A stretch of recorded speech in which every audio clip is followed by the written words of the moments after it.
जब भी गुजरात का चुनाव आता है, भारतीय जनता पार्टी, नरेंद्र मोदी जी और उनका जो इकोसिस्टम है, वो नए नए थ्योरीज सामने लाता है। पिछले गुजरात चुनाव का मैं आपको उदाहरण दूं, आपको तो याद होगा। अचानक एक दिन नरेंद्र मोदी जी का जो एक इकोसिस्टम है, अचानक बोलता है कि साहब एक डिनर हुआ जंगपुरा में कहीं, जिसमें इस देश के पूर्व सेनाध्यक्ष जनरल दीपक कपूर, जिसमें इस देश के पूर्व प्रधानमंत्री डॉक्टर मनमोहन सिंह और अनेक प्रबुद्ध वर्ग के नागरिक शामिल हुए।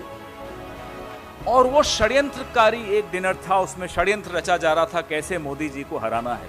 पाकिस्तान भी उसमें शामिल था। इस निम्न स्तर की थ्योरी के खिलाफ जब हमने आवाज उठाई,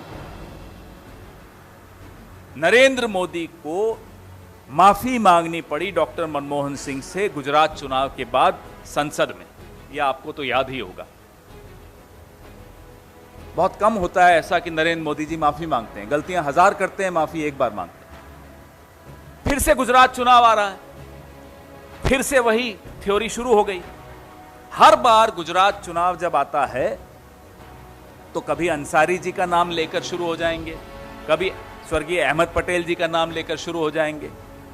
और मैं याद दिला दूं आपको, जिस एसआईटी ने श्री नरेंद्र मोदी को क्लीन चिट दी थी, उसके अध्यक्ष श्री राघवन को पुरस्कृत किया गया। जवाब दें, क्यों पुरस्कृत करने की आवश्यकता? वो तो अपना काम कर रहे थे। उनको रिटायरमेंट के इतने सालों के बाद राजदूत बनाने की आवश्यकता क्यों पड़ी?